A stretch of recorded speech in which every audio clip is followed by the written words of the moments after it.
y comenzamos a ver que los tripulantes de cabina corrían por el pasillo y todos los pasajeros entonces nos empezamos a poner nerviosos porque intuíamos que algo serio podía estar pasando.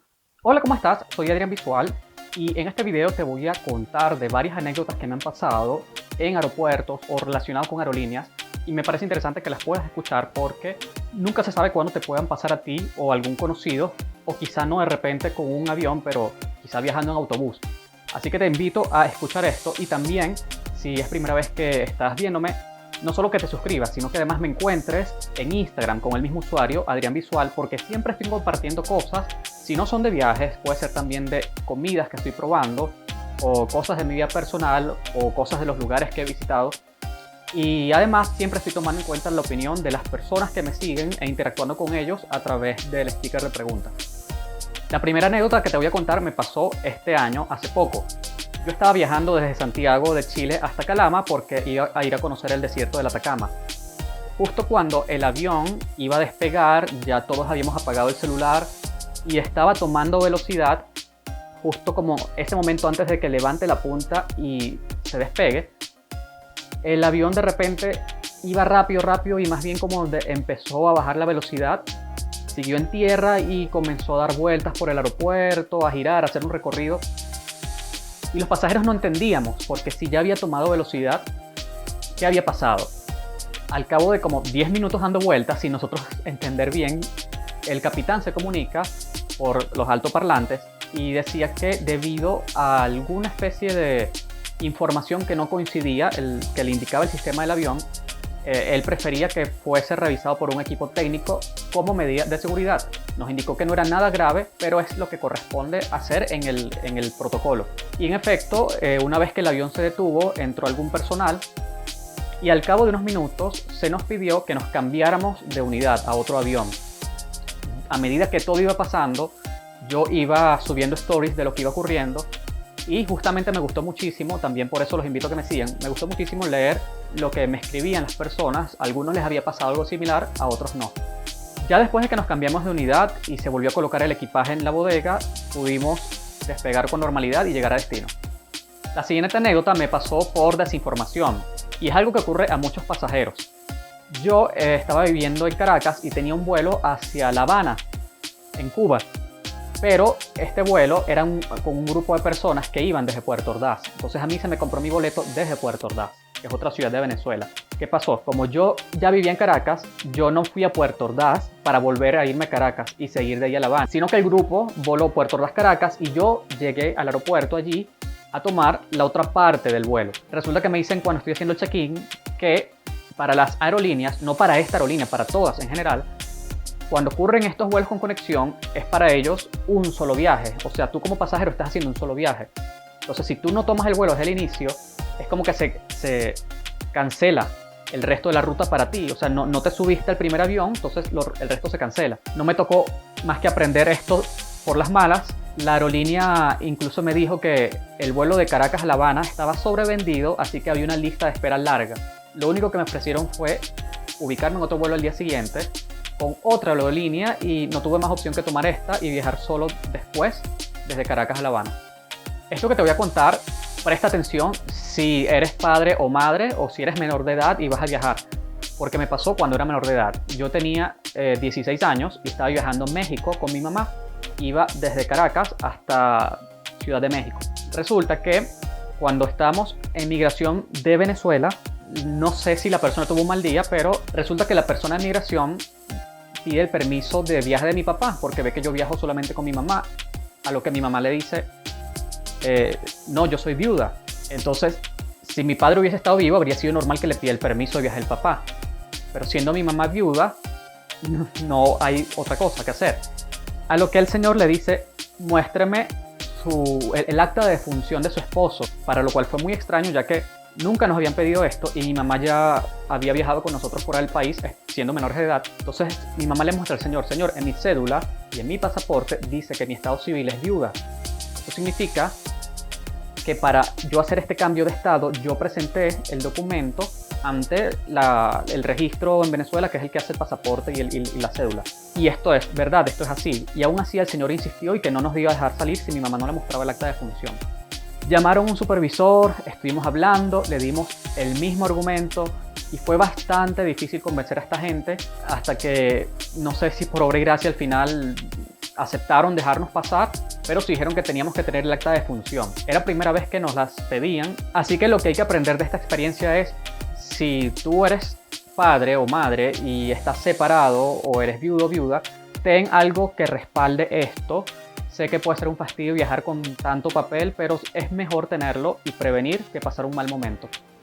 Yo nunca he perdido un avión, nunca me he pasado, o más bien nunca me había pasado, hasta que sucede lo que te voy a contar ahora. Nosotros teníamos un vuelo desde Nápoles, sur de Italia, hasta Londres, haciendo escala en Roma. Es decir, Nápoles, Roma, Roma, Londres. El vuelo era todo con la misma aerolínea que era Alitalia. Resulta que teníamos creo que era como hora y media en Roma para hacer el cambio de avión, pero el primer vuelo desde Nápoles salió 45 minutos tarde. Entonces cuando llegamos a Roma, por mucho que corrimos y llegamos al área había que llegar a un área como de migración o de seguridad, y había mucha gente, unas filas muy largas, y por mucho que tratamos de pasar rápido, al llegar a la puerta del otro avión ya no nos dejaron subir, nos dijeron que el avión ya estaba cerrado el vuelo, si bien no había despegado, pero en este caso, como ellos pudieron chequear que el primer vuelo de su propia aerolínea salió en retraso, les tocaba a ellos responder. Así que nos ofrecieron salir en el primer vuelo del día siguiente, porque esto era como en la noche, creo que era como las 10 de la noche. Nos ofrecieron el primer vuelo como a las 8 de la mañana o algo así el siguiente día, y hospedarnos en el hotel del aeropuerto. Por fortuna, el hotel era un Hilton, y significa que comimos muy rico tanto en la cena como en el desayuno del día siguiente. Esta anécdota de ahora me pasó en Argentina. Nosotros íbamos a regresar desde Buenos Aires hasta Caracas y vimos el día anterior que se había convocado una huelga en la aerolínea con la que íbamos a viajar, que era Aerolíneas Argentinas. Nosotros teníamos que de todas formas ir al aeropuerto, porque ya era al día siguiente, para ver qué opciones había. Así que nos presentamos y en efecto la aerolínea nos indicó que estaban en huelga algunos trabajadores de la aerolínea y no iban a hacer el viaje. Para las personas que vivían en Argentina, bueno, estaban en su país y no era tanto problema quizá poder viajar a un día siguiente. Pero nosotros que veníamos de Venezuela teníamos un control cambiario en nuestras tarjetas aplicado por el gobierno. Esto significa que la posibilidad de pagar en divisas extranjeras se acababa justo ese día de regreso del avión. O sea, si nos mandaban a quedarnos más días para volar después, no íbamos a tener una forma de poder pagar eso. Logramos hacer presión, algunos de los pasajeros no sé cómo se movió y llamaron a un medio de comunicación, hicieron entrevistas y gracias a eso la aerolínea resolvió hospedarnos a los venezolanos en un hotel por 2 noches, que fue lo que se logró para reprogramar el vuelo de regreso. Nos cubrieron la alimentación y al final las cosas salieron bien. Así que en este caso yo creo que definitivamente es un aprendizaje que cuando pasan cosas así y varios pasajeros tienen un problema en común, hay que unirse, y en ese caso sí, en la unión está la fuerza, porque de esa forma es que se pueden lograr cosas. Y hablando de huelgas de aerolíneas, esta anécdota me pasó también este año. Yo estaba en enero en Europa, estaba yo en Italia, tenía mi viaje de regreso de Italia a Francia con Air France y tomaba el vuelo con Iberia de regreso hasta Santiago de Chile, haciendo escala en Madrid. Resulta que justo el día del regreso se convoca una huelga de transporte general en Francia.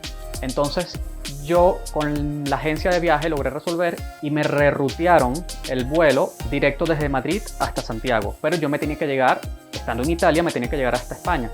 Eso fue lo que hice, tuve que comprar un pasaje adicional de Italia a España y me comuniqué con Air France para pedir el reembolso de ese pasaje Italia-Francia, porque ya yo me estaba regresando, no tenía posibilidad de tomarlo o algo. Entonces hasta el día de hoy la aerolínea no me ha regresado el dinero. Ellos sí me ofrecieron como que el ticket tiene un año de validez o que lo puedo cambiar de ruta, pero yo no voy siempre a Europa. La última vez que estuve en Europa fue hace 5 años y antes de esos 5 años también.